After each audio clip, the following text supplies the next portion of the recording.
What's up, guys? Coach Walter here. Backyard baseball, easy at-home drills, day 5. Sticking with the trusty old tennis ball. Sticking with my old high school baseball glove that I had for 20 plus years. Real quick, I had a couple kids provide me some answers. They were great. Kiefer got all 4 right. So did Foose. Questions. Question 1, the answer was Bill Mazeroski played for the Pirates. Who was he playing against? The New York Yankees.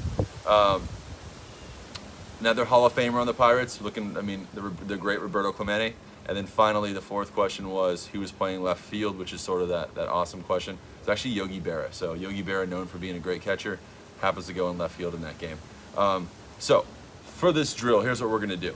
We're gonna work on catching near objects. So what we're trying to do is simulate like a fence, like a tarp, something that could potentially be on the field, and we kind of start figuring out how do we work to it and then sort of work away from it.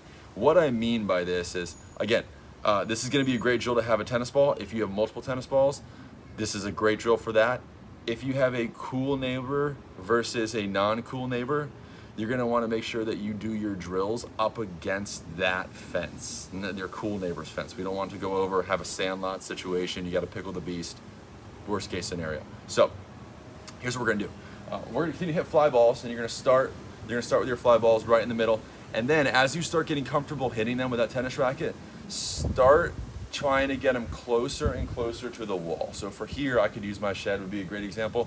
And then all I'm trying to do is start to hit them and then start to really have to make plays against the wall. So the easy way to do this, the best way to do this, is to get to the wall early. So balls hit up in the air, you realize it's gonna be a play against the wall, even if it might be 3 feet, 4 feet inside the fence or the wall, whatever you're using, get to the wall and work back.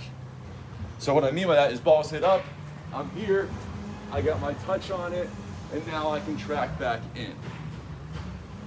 The reason why that works is once I get my touch on that fence with my non-glove hand bank, I know that if anything is inside of it, I don't have anything to worry about. I don't have an object in my way. So again, balls hit up in the air, I get to that wall, there it is, and now I can be aggressive and make a catch.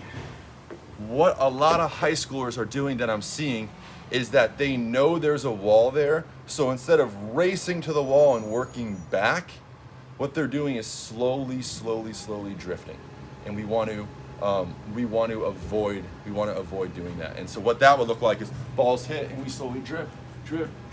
We're getting cautious that there's a wall there, and so what ends up happening is we're drifting. Last second we're reaching out, or we're just not even making a full-blown effort for it. So again,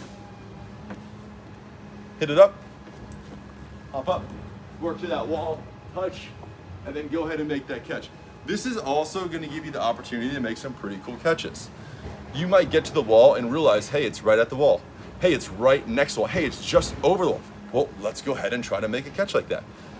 If you're going to try it in a game, or you're going to want to do it in a game, we got to practice it. This is a great place to practice it, okay? So, before I go, 3 more trivia questions for you guys. Sticking with the Yankees, right? They were kind of the losers in this one, so they're going to be the winners in this one, and the last one I meant. So here we go.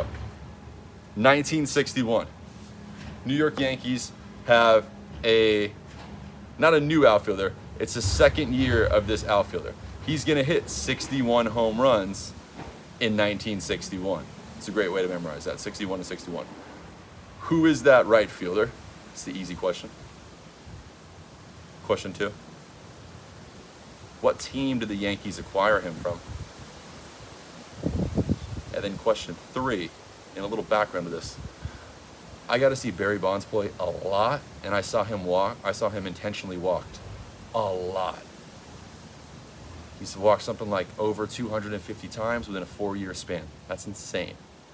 So my question is, this slugger who hit 61 in 1961, how many times was he intentionally walked in 1961?